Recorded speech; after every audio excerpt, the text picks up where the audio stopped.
இவ்வளவு நேரமா தான் நின்றுட்டே இருக்கும். எப்பதான் தாலிக்கிட்டு முடியுமா தெரியல. இப்ப முடிஞ்சிரும் நினைக்கேன். நம்ம இதுல பூஜையெல்லாம் நிறைய பண்ணுவாங்கல்ல, அதெல்லாம் முடிச்சு அதுக்கப்புறமா தான் தாலி கட்டு. ஆனாலும் இவ்வளவு நேரமா நின்றுட்டே இருக்கும், இருக்கிறதுக்கு இடமும் கிடைக்கல, வயிறு வேற பசிக்கு. இவங்களுக்குலாம் எவ்வளவு கவலை. நான் எப்பண்டா வீட்டுக்கு போய் சேருவேன்னு இருக்கு. எனக்கு இங்கே போதும் போதும்னு ஆயிடுச்சு. அந்த கிச்சா பையனை நம்ம கூட வர சொன்னா அதுவும் வரல. சரி, 4 பிள்ளைங்களை சைட் அடிச்சாது நேரத்தை போக்கணும்னு பார்த்தா நம்மள எவ்வளவு பார்க்க மாட்டேங்க. அம்மா, எனக்கு காலெல்லாம் வலிக்கு சத்தியாக்கா. இப்ப முடிஞ்சிடும் சோபி, கொஞ்ச நேரம் தான், அப்புறம் எல்லாரும் சாப்பிட போயிடுவாங்களா. நமக்கு இருக்கிறதுக்கு சீட்டு கிடைக்கும், நம்ம இதுல இருக்கலாம். சரியா சகல? என்ன? நான் உங்களுக்கு முன்னாடி ஒரு பையன் நிக்காமல? ஆமா. அந்த பையன் மாப்பிள்ளைக்கு தம்பி தானே? மாப்பிள்ளைக்கு தம்பியா? எனக்கு தெரியலையே. ஆமா, நல்லா பாருங்க, மாப்பிள்ளைக்கு தம்பி தான். காலையில மாப்பிள்ளை கூடிய தான் நின்னான். மாப்பிள்ளைக்கு தம்பின்னா எதுக்கு இதுல வந்து நிக்கணும்? மண்டபத்துல மேல மணமேடிக்கிட்டு எல்லாம் நிக்கணும். நானும் அதுதான் யோசிச்சேன், ஒருவேளை வேற யாராச்சும் இருக்கும் அப்படின்னு. ஆனா பாருங்க, காலையில அவனுங்க 2 பேரும் தான் அண்ணன் தம்பின்னு பேசிட்டு இருந்தாவ. மாப்பிள்ளைக்கு தம்பின்னா அப்ப இந்த பையனை தான் நம்ம சத்தியாக்கு கட்டி வைக்கிறதுக்கு கேட்டாவளோ? என்ன யோசிச்சுட்டு இருக்கீங்க? ஒன்றும் இல்லை, உங்ககிட்ட எல்லாம் ஒரு விஷயத்த சொல்லணும்னு நினச்சேன், ஆனால் மறந்து போச்சு. என்ன விஷயம்? கல்யாணம் சொல்லி நம்ம வீட்டுக்கு இவங்க எல்லாரும் வந்திருந்தாவல்ல, அந்த டைம்ல கேட்டாவ, இந்த பையனுக்கு நம்ம சத்யாவை கட்டி கொடுப்பியா அப்படின்ட்டு. எது, படிக்கக்கூடிய பிள்ளையா பொண்ணு கேட்டாவ? ஆமா சகல, எனக்கு கோவம் வந்துச்சு, உங்களுக்கும் கோவம் வருதுல்ல, அப்ப எனக்கு கோவம் வந்தது தப்பு இல்லை தானே? ஆமா, தப்பே இல்ல. படிக்கக்கூடிய பிள்ளைய எப்படி அவங்க பொண்ணு கேட்பாவ? இந்த விஷயம் பத்தி செல்வியே என்கிட்ட ஒன்னும் சொல்லல. ஆமா, எல்லாருக்கும் தெரியும், அக்கா தங்கச்சிங்க எல்லாருக்கும் தெரியும். எனக்கெல்லாம் பிடிக்கவே இல்லை. நான் எப்படியா பிள்ளைய வந்து இங்கே கெட்டி கொடுப்பேன்?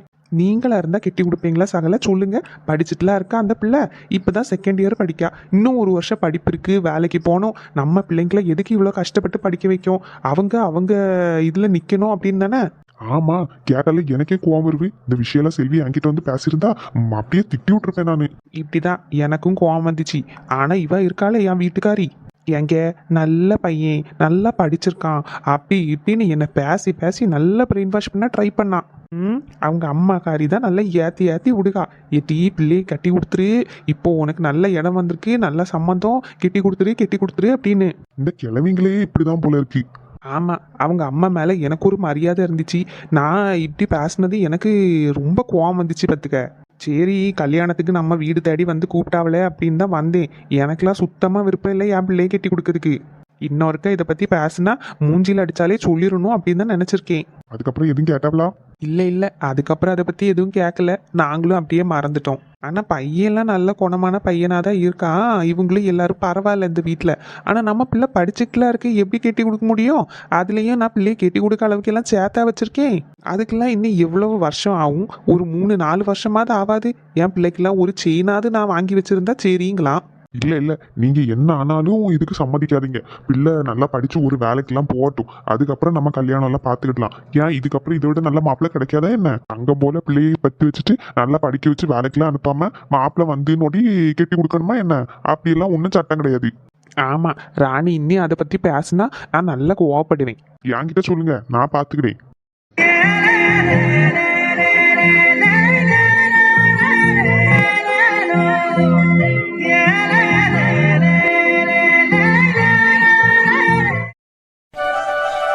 பொண்ணு மாப்பிள்ளையே எந்திரிச்சு நில்லுங்கம்மா. அபி எந்திரிச்சுக்கோ. ஐயோ, இந்த சேலையை உடுத்துட்டு எந்திரிக்கிறதே ரொம்ப கஷ்டமாச்சே. ஐயர்கிட்ட கேளுங்களேன், உட்காந்துட்டே தாலி கட்டலாமான்னு. எந்திரிச்சுக்கோ அபி.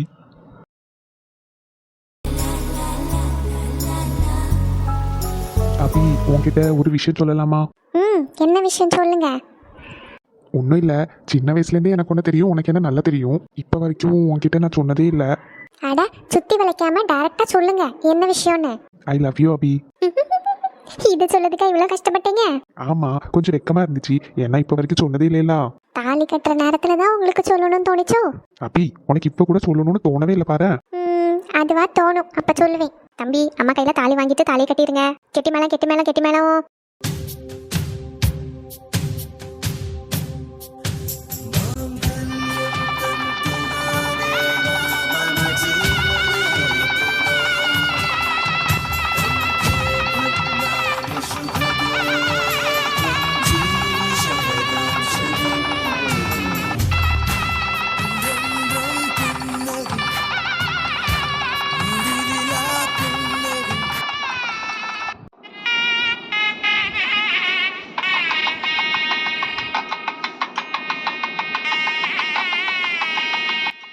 மாப்பிள்ளையும் பொண்ணும் அம்மா அப்பா காலில் விழுந்து ஆசீர்வாதம் வாங்குங்க.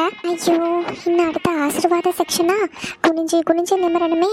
பாபி எங்க அம்மா அப்பா காலில் ஃபர்ஸ்ட் ஆசீர்வாதம் வாங்கலாம். ஃபர்ஸ்ட் எங்க அம்மா அப்பா காலில் ஆசீர்வாதம் வாங்கினா வேண்டாம்னா இருக்கு. நல்லா நல்லா இருங்க, இருங்கம்மா நல்லா ரெண்டு இருங்க. பேரும். இப்ப எங்க அம்மா அப்பா காலில் ஆசீர்வாதம் வாங்கலாமா? தீர்க்க ரெண்டு பேரும் சுமங்கலியா நல்லா இருமா. இருங்க, ஆயுள் ஆரோக்கியத்தோட நல்லபடியா இருங்க ரெண்டு பேரும். ஐயர் காலையே அப்படியே ஆசீர்வாதம் வாங்கிக்கோமா. நல்லா இருங்க ஏந்திரிங்க ஏந்திரிங்க. அவ்வளவுதானா? இனிமே எல்லார் காலையும் விழணுமோ? கல்யாணம் நல்லபடியா முடிஞ்சது. ரெண்டு பேரும் வாழ்க்கையில சந்தோஷமா ஒருத்தர் விட்டு கொடுத்து நல்லா சந்தோஷமா இருங்க. எம்மாடி மாமியார் மாமனாரை அனுசரிச்சு மாப்பிள்ளையை அனுசரிச்சு நல்லபடியா குடும்பத்தை நடத்துங்க. இன்னும் ஒரு வருஷத்துல ஒரு பேரனோ பேத்தையோ பெத்து உங்க அம்மா அப்பா கையில கொடுத்துருங்க. இது ஒரு வருஷத்துலயா? அவங்க பிளெஸிங்ஸ் பண்ணும்போது அப்படிதான் பண்ணுவாங்க அபி, பயப்படாத. அதானே பார்த்தேன். அடுத்தது பெரியவங்க எல்லாம் வந்து ஆசீர்வாதம் பண்ணதான் தான் பண்ணிக்கலாம். சரிம்மா, கல்யாணம் நல்லபடியா முடிஞ்சிச்சு, சந்தோஷம். ஐயரே சாப்பிட்டு போங்க. ஆமா, பந்தி அப்பதே வச்சாச்சு. நீங்க வாங்க, நான் கூட்டிட்டு போறேன்.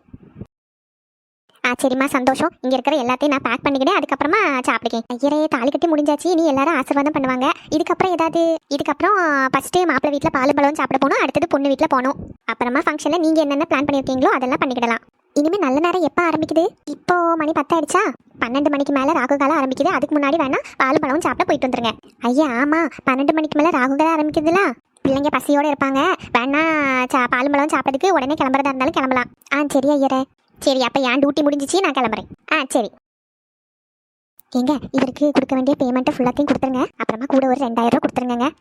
சரி ரத்னா, நான் கூட ஒரு 3000 கொடுக்கலாம்னு நினைச்சேன். எப்படி கொடுக்கலாமா? உங்களுக்கு எவ்வளவு கொடுக்கணும்னு தோணுதோ கொடுங்க. சரி, நல்ல திருப்தியா கல்யாணத்தை நடத்தி விட்டார்ல, அதான் கூட ஒரு 3000 கொடுக்கேன். சரி. எங்க நம்ம கீழே போவோமா? வந்தவங்களை எல்லாம் கவனிக்கலாம். சரி சிவகாமி. ஒரு வழியா கல்யாணம் முடிஞ்சிச்சு. ஆமா, எனக்கு இப்பதான் நிம்மதியா இருக்கு. இன்னும் பாலும் பழம் சாப்பிட வீட்டுக்கு போனா மறுபடியும் திருப்பி மண்டபத்துக்கு வரணுமோ?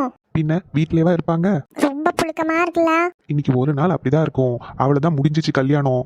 என்கேஜ்மெண்ட், ரிசப்ஷன், கல்யாணம் எல்லாம் ஒரு வழியா முடிஞ்சிச்சு. அபி, இனிமே நீ எங்க வீட்டுல இருக்க போற? இப்பமே சொல்லுங்க.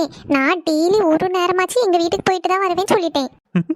என்ன இப்பவுமே கண்டிஷன் போட ஆரம்பிச்சாச்சோ? ஆமா, மாதிரி என்ன செய்யுதுக்கு? சரி, அதான் பக்கத்துலயே தானே இருக்கு உங்க வீடு. எப்பனாலும் போயிட்டு வா, எனக்கு எந்த பிரச்சனையும் கிடையாது.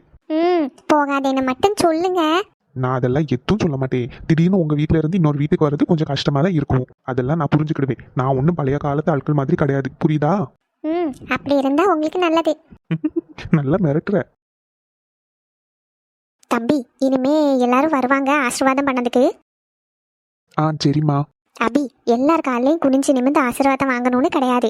ஏம்னா இவ்வளவு நகை நட்டு மாலை கழுத்துல ஒவ்வொன்றா போட்டுக்கிட்டு நம்ம குனிஞ்சு நிமிர முடியாது, கஷ்டமாக தான் இருக்கும். ரொம்ப பெரியவங்க வருவாங்க இல்லையா, ஒரு பாட்டி, நம்ம பாட்டி தாத்தா அந்த மாதிரி வருவாங்க இல்லையா, அவங்க காலில் மட்டும் விழுந்து ஆசீர்வாதம் வாங்குங்க. மற்ற எல்லாருக்கும் சும்மா கையெடுத்து கும்பிட்டா மட்டும் போதும். சரியா? ரொம்ப ரொம்ப தேங்க்ஸ் ஆண்டி. நானும் அதான் சொல்லிட்டே இருந்தேன். அம்மா தான் எல்லார் காலையும் விழுந்து ஆசீர்வாதம் வாங்கணும்னு சொன்னாங்க. ரத்னா, அதெல்லாம் ஒன்றும் வேண்டாம். பிள்ளைங்க ஆல்ரெடி ரொம்ப டயர்டாக இருக்காங்க. குனிஞ்சு நிமிரும் போது ரொம்ப கஷ்டமாக இருக்கும். நானும் பெரியவங்க கிட்ட தான் ஆசீர்வாதம் வாங்க சொன்னேன். ஆமாம் சொன்னீங்க. காலையில் வீட்டில் வந்து எல்லா கெஸ்ட்டு காலையும் விழுந்தேன். அது வீட்டில் இல்லாமா பிரச்சனை இல்லை. இங்கே வந்து நீ பெரியவங்களுக்கு காலில் மட்டும் விழுந்தா போதும். சரியா? சரி ஆண்டி. அப்புறம் நம்ம வீட்டுக்கு எப்போ போவோம்? ரத்னா, 12 மணிக்கு மேலே ராகுகாலம் ஆரம்பிக்குதுல்ல. இப்போ மணி 10, 1 மணி நேரம். இப்போ எல்லாரும் வருவாங்க, ஆசீர்வாதம் பண்ணது, கிஃப்ட் அது இதுன்ட்டு வருவாங்க. ஒரு 11 மணிக்கு நம்ம கிளம்புவோமா பால் பழம் சாப்பிட? சரி சிவகாமி, ஃபர்ஸ்ட் உங்கள் வீட்டுக்கு போயிட்டு போயிடலாம். அதுக்கப்புறமா அங்கே நீங்கள். ஆனால் மண்டபத்தில் யாராச்சும் ஒருத்தர் நிற்கணுமே, அது ஒன்றும் பிரச்சனை இல்லை. நான் எங்கள் வீட்டுக்கு போகும்போது நான் போகிறேன், இவே இங்கே நிற்பாவே மாதிரி. எங்கள் வீட்டில் உள்ளவங்க எல்லாரும் நிற்காங்கல்ல, இவ தங்கச்சி எல்லாரும் நிற்காவ அங்கே பார்த்துக்கிடுவாங்க. அதே மாதிரி உங்கள் வீட்டுக்கு போகும்போது நீ போ, உங்கள் வீட்டுக்கார அவையில் நிற்க சொல்லி மாதிரி உங்கள் வீட்டில் யாரையாவது பெரியவங்களையும் நிற்க சொல்லு. சரி. அப்புறம் நம்ம ஃப்ரெண்ட்ஸ் யாராவது வந்தாங்கன்னா உனக்கும் தெரியுங்களா, அதனால் நீ கொஞ்சம் பார்த்துக்கோ. சரியா? சரி, அதெல்லாம் நான் பார்த்துக்கிடேன். சரியாங்க, நம்ம கீழே போவோமா? இப்போ தெரிஞ்சவங்க யாராவது வந்திருப்பாவ, அவங்களெல்லாம் சாப்பிட்றதுக்கு கூப்பிடுவோம். சிவகாமி, இந்த போட்டோ எடுப்போங்க. எல்லாரும் எடுக்கும்போது நாமளே எடுப்போம். எல்லாரும் சேர்ந்து நின்னுங்க, ஒரு போட்டோ எடுத்துருவோம். அண்ணா ஆரம்பிச்சாட்ல. வாங்கம்மா, எல்லாரும் ஃபேமிலியா ஒரு போட்டோ எடுத்துருவோம். இந்த விக்ரம் எங்க போனான்னு தெரியலையே. ஃபர்ஸ்ட் நீங்க 4 பேரும் நின்னுங்கம்மா, விக்ரமா நான் கூப்பிடேன். சரி மக்களே. எல்லாரும் இங்கே பாருங்க, கேமரா பாருங்க. எல்லாரும் கேஷுவலா ஏதாவது பேசிட்டு இருக்கிற மாதிரி இருங்க, வீடியோ எடுக்கலாம். இவ்வளவு நேரமா பேசிட்டு இருந்தோம், இதுக்கு மேல என்ன பேசுறது? ஐயோ, இவ வேற. ஏதாச்சும் பேசுங்க அம்மா, ஏதாவது பேசுங்க. என்ன பேசுறதுக்கு? முட்டானா கீழே போய் கெஸ்ட் கிட்ட தான் பேசணும்.